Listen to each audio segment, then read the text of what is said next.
السلام عليكم واهلا وسهلا بكم في قناه طبخ روعه سماح. اليوم ان شاء الله كنقترح عليكم واحد الحلوه بدون طهي، يعني بلا ما نطيبها في الفران.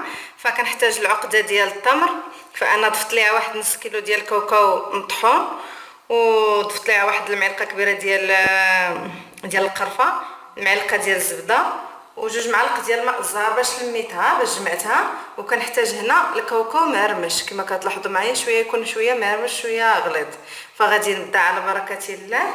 غادي ناخذوا العجينه ديالنا وغادي نضيف ليها وغادي نجعلها حرابل، عفوا كما كتلاحظوا معايا. فانا غادي نشكلها حرابل وغادي نوضعها في الكاوكاو مهرمش.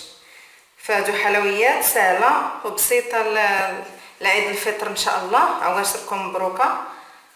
فغادي نبقى انا مستمره بحال هكا، نجعل حرابل من العجين كما كتلاحظوا معايا، وغادي نضيفهم نفندهم بحال هكا في الكاوكاو مهرمش كما كتلاحظوا معايا.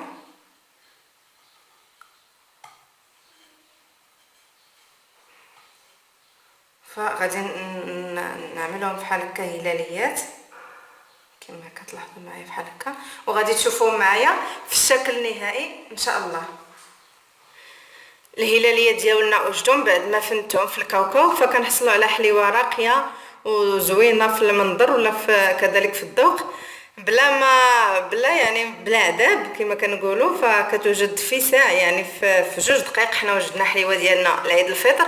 فكنتمنى ان شاء الله يعجبكم الفيديو ديالي نهار اليوم. ما تنساوش تعملوا لي جيم، تشتركوا في القناه باش يوصلكم كل جديد. شكرا.